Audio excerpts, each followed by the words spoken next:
Hello guys, आप सभी का स्वागत है मेरे इस यूट्यूब चैनल पर जिसका नाम है मिस्टर मैक। और जैसा कि मैं आप सभी के लिए चाहे वो ड्यू एस वेल का क्यों ना हो या आपका इग्नू का क्यों ना हो, मैं उन सभी स्टूडेंट्स के लिए जो है एक्सप्लेनेशन वीडियो लाता हूँ। ये एक्सप्लेनेशन वीडियो क्या होती है इसके बारे में मैं आपको बता दूँ। तो जैसे आपके पास कोई बुक आती है और आप पढ़ते हो और आपको समझ नहीं आता है, तो मैं उसकी एक्सप्लेनेशन आपके सामने लाता हूँ ताकि आप इसको एक बार देखने के बाद जब आप बुक को पढ़ोगे या बुक अपने पास रखिए और उसके साथ मैच करिए, तो आई होप आपको और ज़्यादा समझ में आएगा। तो इसीलिए थोड़ा सा आपने ध्यान देना है इन सब चीज़ों पे। तो वैसे मैंने 5 ईयर की जो है क्वेश्चन पेपर की वीडियो ऑलरेडी अपलोड कर रखी है। तो जिन भी स्टूडेंट्स या भाइयों को अगर वो वीडियो देखनी हो तो वो जो है मेरी प्लेलिस्ट में जाके अपना जो है इग्नू कोड जो है आपका 135 उसमें आप चेक कर सकते हैं। प्रीवियस ईयर के क्वेश्चन पेपर मैंने ऑलरेडी उसमें अपलोड कर रखे हैं। तो आप उन प्रीवियस ईयर के जो है क्वेश्चन पेपर आप अपनी कॉपी में नोट करेंगे। और दूसरी बात जो मैं आज एक्सप्लेनेशन देने जा रहा हूँ unit third, sorry sorry unit third, इससे पहले यूनिट 1 और 2 का ऑलरेडी मैंने करा दिया है। आप वो भी प्लेलिस्ट में आपको मिल जाएगा। तो आपके लिए कितना इजी हो जाएगा कि आपको जो है क्लासेस की भी ज़रूरत नहीं पड़ेगी, या अगर आपकी क्लासेस छूट गई है तो आप इनसे आराम से आप पढ़ करके वहाँ आप लिख सकते हैं। ठीक है। तो चलिए आज यूनिट थर्ड के बारे में मैं आपको बताऊंगा, जो कि प्रमोटर होता है। प्रमोटर के बारे में हम पढ़ेंगे। तो सबसे पहले दिमाग में हमारा यही आता है कि प्रमोटर का मतलब क्या होता है, क्या है प्रमोटर। तो यहाँ लिखा है, तो देखो, कंपनी, कोई भी कंपनी हो उसको प्रमोट करने का काम जो है वो प्रमोटर का ही होता है। कि कैसे उसके, देखो अगर मेरी कोई नई कंपनी है और कोई जानता भी नहीं है, ठीक है, तो मेन मतलब क्या होगा कि मैं किसी को पकड़ूंगा और कहूँगा भाई देख, तू जा बाहर मार्केट में मेरी कंपनी के बारे में थोड़ी पढ़ाई कर और लोगों को लेके आ, बदले में मैं तेरे को कमीशन देता हूँ। ठीक है। तो इसीलिए प्रमोटर जो होता है वो कंपनी का जो है एक मेन रोल अदा करता है। यानी बिना प्रमोटर के आप कह दो कि कोई भी कंपनी के रिगार्डिंग जो है ना काम करेगा, लेकिन वो प्रमोटर जो होगा वो लोगों को लाएगा बिजनेस में और उनसे जो है सारी चीज़ें बताएगा कंपनी के बारे में, और बदले में वो कमीशन अर्न करेगा। ठीक है। तो यहाँ मीनिंग लिखी हुई है, आप कोई सी भी एक मीनिंग को जो है याद रख सकते हो। कहता है, the term promoter is term not of law but of business usefully, ठीक है, summing up in a single word a number of business operation and familiar to the commercial world by which company is generally brought into existence। ठीक है। या हम ये कह दें, अगर आपको ये नहीं समझ में आ रहा है तो हम ये कर सकते हैं, जैसे प्रमोटर नीचे भी लिखा हुआ है जस्टिस सी कॉकबर्न के द्वारा, क्या लिखा है, one who undertake to form of company which reference to given project and set it going and who take the necessary step accomplish that purpose. यानी कंपनी जो है एक प्रोजेक्ट देगी उस इंसान को और उसी प्रोजेक्ट पे वो काम करेगा। वो प्रोजेक्ट कोई से भी हो सकते हैं, लोगों को अपनी कंपनी में शामिल करना या लोगों को सामान बेचना, कुछ भी हो सकता है।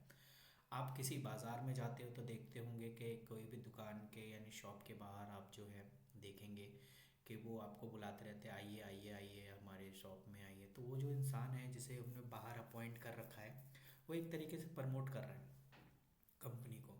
तो उसको पूरी डिटेल बताएगा, डिटेल बताने के बाद जब कस्टमर सेटिस्फाई हो जाएगा तब वो उसे अंदर लेके पूरी चीज़ें करा देगा। ठीक है। तो इसी तरीके से कंपनी का भी एक प्रमोटर जो है एक फैमिली की तरह ही काम करता है। हालांकि लॉ में इसके बारे में कोई जिक्र नहीं है, ये लिखा था ऊपर वाली लाइन में। ठीक है। आई होप आपको ये चीज़ें क्लियर हो गई होंगे। उसके बाद जो है आप यहाँ देख सकते हैं इसमें लिखा है, उसके बाद इम्पोर्टेंस क्या है उसके बारे में बात कर लेते हैं। तो प्रमोटर का क्या फंक्शन होता है, फंक्शन ऑफ अ प्रमोटर, तो इसके बारे में हम पढ़ लेते हैं। तो सबसे पहले कह रहा है to originate the scheme for formation of the company. यानी promoter are generally the first person who conceive the idea of they carry out necessary investigation to find out whether the formation of the company is possible and profitable. देखिए कितना बड़ा काम कर रहा है company के लिए, कि कंपनी के जो प्रमोटर होता है वो सबसे पहले आइडिया को क्या करेगा, पूरी तरीके से चेक करेगा, इन्वेस्टिगेशन करेगा, फिर उसमें देखेगा कि कहाँ पॉसिबल है ज़्यादा से ज़्यादा प्रॉफिट का, उसके रिगार्डिंग वो प्लान करेगा। तो कितना एक तरह से बड़ी रिस्पॉन्सिबिलिटी निभा रहा है कंपनी का। दूसरा काम क्या है प्रमोटर का, to secure the cooperation of require number of person willing to associate themselves with the project. यानी उसको जो है एक तरीके से वो सिक्योर है कि कितने लोगों को अपनी किसी भी प्रोजेक्ट में शामिल करना है, यानी कंपनी में जोड़ना है, तो उसके लिए वो पूरी तरीके से कैपेबल होता है। ठीक है। सबसे पहले उसके बाद कह रहा है seek obtain the consent of the person willing to act as a first director of a company. ठीक है। तो कहीं ना कहीं एक तरीके से ये भी कह रहा है the first director of company are however in the promoter themselves or appointed by them. The promoter seek the consent of individual whose the consider appropriate agree to first director propose the company। यानी एक तरीके से promoter जो है first director की तरह treat करता है, क्योंकि अगर वो इतना सारा काम कर रहा है, अगर पहले पॉइंट में अगर आप देखेंगे कि वो इतना सारा काम कर रहा है, तो कहीं ना कहीं उसे फर्स्ट डायरेक्टर की भी कहीं ना कहीं पोस्ट तो नहीं मिलती, एज अ बिहाफ ऑफ काम करता है। ठीक है। अच्छा, जो भी काम करेगा वो कंपनी के सेटल के अकॉर्डिंग करेगा, तो सेटल अबाउट द कंपनी का नेम। ठीक है ना, यानी नेम ऑफ द कंपनी, वो कंपनी के नाम से ही सारी चीज़ें सेटल करेगा, जो भी चीज़ें बेचेगा वो कंपनी का, वो खुद के नाम से कुछ नहीं बेच सकता। To get the document and propose company prepared, यानी कि वो सारे डॉक्यूमेंट्स प्रोवाइड कराएगा कंपनी को। ठीक है। एंड जो भी कंपनी से रिलेटेड डॉक्यूमेंट्स है जो कि उन्हें memorandum of association and article of association में चाहिए होता है। देखिए क्या है कि जब भी कोई कंपनी रजिस्टर्ड होती है ना, तो उसको एमओए में रजिस्टर्ड कराना पड़ता है, यानी मेमोरेंडम ऑफ एसोसिएशन। ठीक है। और जो भी रूल रेगुलेशंस गाइडलाइंस प्रोवाइड कराता है वो आर्टिकल ऑफ एसोसिएशन प्रोवाइड कराता है। तो जो भी डॉक्यूमेंट्स वगैरह चाहिए होते हैं मेमोरेंडम ऑफ एसोसिएशन को या आर्टिकल ऑफ एसोसिएशन को, तो वो सारे डॉक्यूमेंट्स का जुगाड़ कौन करता है, प्रमोटर ही करता है। आगे कह रहा है the appoint bankers brokers legal adviser for the company. लो जी, प्रमोटर ये भी काम कर लेते हैं कि बैंकर्स को अपॉइंट करना, कौन बैंक फाइनेंस करेगा, ब्रोकर्स को हायर करना, लीगल एडवाइज़र तक को हायर करने का काम जो है ब्रोकर का होता है। ठीक है। To settle preliminary agreement for acquisition of asset, यानी प्रमोटर में require to acquire suitable site for the factory make arrangement of plant and machinery. कहने का मतलब कंपनी में कौन से प्लांट लगेंगे, कितनी काम क्या मशीनरी वगैरह लगनी है, कितनी लगेंगी, वो सारे एग्रीमेंट जो है वो प्रमोटर ही करता है। ठीक है। वेंडर से कॉन्ट्रैक्ट करना हो, क्योंकि 8वां पॉइंट देखोगे तो वेंडर से कॉन्ट्रैक्ट करने का काम भी किसका होगा, प्रमोटर का ही होगा। तो आई होप आपको प्रमोटर के फंक्शन पता चल गए हों कि प्रमोटर क्या क्या काम कर सकता है। तो उसके बाद आपका ये आ जाता है legal position of promoter. Promoter का लीगल पोजीशन क्या होता है, हालांकि आपसे फंक्शन ही पूछेगा। ठीक है, फंक्शंस आप ज़रूर याद रखें कि फंक्शन क्या है। अब आ जाते हैं ड्यूटी पे। एक ये भी क्वेश्चन इम्पॉर्टेंट है कि प्रमोटर की क्या ड्यूटी होती है, तो कुछ इसको हम इस तरीके से हैंडल कर सकते हैं। तो लिखा यहाँ पे है कि ड्यूटी ऑफ प्रमोटर, तो कह रहा है पहला काम क्या है, not to make any secret profit, यानी promoter can not make any direct or indirect profit out of the promotion of the company since he occupy position of trust. It is his duty and to be honest and uphold the trust of his position. कहने का मतलब यहाँ पर ये है, ये promoter जो है कोई भी सीक्रेट प्रॉफिट अपने पास नहीं रखेगा, क्योंकि वो एक कंपनी के ऑनेस्ट पे काम कर रहा है, तो इसीलिए उसको जो भी कंपनी देगी पैसे वो उस हिसाब से चलेगा, वो कोई भी सीक्रेट काम ना करे। तो इस पर एक केस भी हुआ था, यहाँ पर एक केस लिखा हुआ है कि ग्लूकेटीन वर्सेस बर्नर, जो कि 1900 में ये केस हुआ था, तो उसके बारे में लिखा हुआ है। तो कहीं ना कहीं यहाँ पे चोरी वगैरह ही कर रहा होगा, अलग से सीक्रेट प्रॉफिट कमा रहा था प्रमोटर। ठीक है। तो आपको ये सब याद नहीं रखने हैं, ये सब याद, और अगर आप रख भी लेंगे तो अच्छी बात है, ठीक है। लेकिन आप भी ये याद रखना कि आप एग्ज़ाम में जाएंगे तो ये सब भूल जाएंगे, सिर्फ आपको वही चीज़ें याद आएंगी जो मैं आपको एक्सप्लेनेशन दे रहा हूँ। तो इसीलिए थोड़ा सा अपने ध्यान केयरफुली रखना है। उसके बाद सेकंड काम क्या होता है, to make a full disclosure to the company of relevant fact, यानी कि कंपनी के जो भी रिलेवेंट फैक्ट है, जो भी ज़रूरी चीज़ें हैं जिससे रिलेटेड है, वो फुल्ली डिस्क्लोज होनी चाहिए, ठीक है ना, जो कंपनी को जाननी है, ठीक है ना। हम्म। क्योंकि प्रमोटर और कंपनी के बीच एक तरह से फिड्यूसरी होना चाहिए, ट्रस्ट पे काम हो रहा है, तो इसीलिए कोई भी बात जो है प्रमोटर कंपनी से नहीं छुपाएगा या कंपनी प्रमोटर से नहीं छुपाएगा। ये सेकंड वाले पॉइंट का मतलब है। आई होप आपको ये चीज़ें समझ में आई होंगी।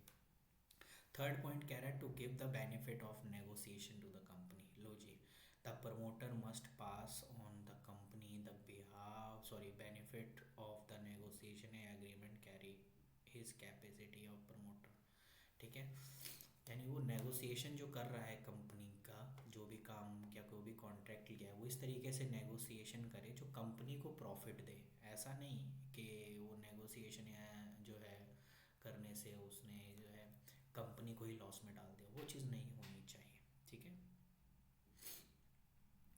आगे कह रहा है duty of promoter toward the future allottee, यानी the promoter stand in the fiduciary position toward the company, तो it does not mean that he stand in such a relation only for company but they also stand in this position allotee of share. The promoter must ensure that prospector issue of instant all the material fact and particular and does not contain any misstatement। कहने का मतलब किनको share देना है किसको नहीं, वो ये प्रमोटर की ड्यूटी होती है। इसीलिए वो अपने हिसाब से जो है प्रोस्पेक्टस वगैरह इशू करते हैं, ताकि जो भी शेयर होल्डर शेयर्स ले रहे हैं तो उनको सारी चीज़ों को ध्यान में रख सके।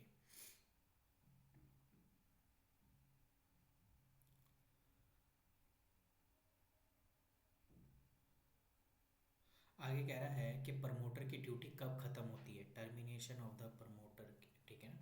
यहाँ लिखा है termination of promoters duty. The promoters duty do not come to end, यानी ये ख़त्म नहीं हो सकता जब तक कंपनी चल रही है, even when board of director is appointed, ठीक है। और उसे किसने अपॉइंट किया है, बोर्ड ऑफ डायरेक्टर ने अपॉइंट किया। They continue until the company has acquired a property and business which is form the manage and raise the initial share capital. तो आई होप आपको ये चीज़ें समझ में आ गई होगी कि कब टर्मिनेट करना है, कब टर्मिनेट नहीं करना है। तो आई होप आपको ड्यूटी समझ में आ गई होगी कि क्या ड्यूटी होती है, ताकि आप अच्छे से चीज़ों को कर सकें। इसमें और कोई तो इसमें क्वेश्चन इम्पोर्टेंट नहीं है, यही क्वेश्चन एक इम्पॉर्टेंट था, जो कि मैंने 2 पॉइंट्स आपको समझाए कि क्या काम करता है, ठीक है, और क्या ड्यूटीज़ होती है। तो यही पॉइंट्स आप पढ़ के जाएंगे तो आपको आइडिया आ जाएगा कि आपको क्या क्या लिखना है उसमें। हालांकि ये पॉइंट्स लिखा है कि पोजीशन ऑफ प्रिलिमिनरी और प्री इनकॉर्पोरेशन कॉन्ट्रैक्ट, ठीक है।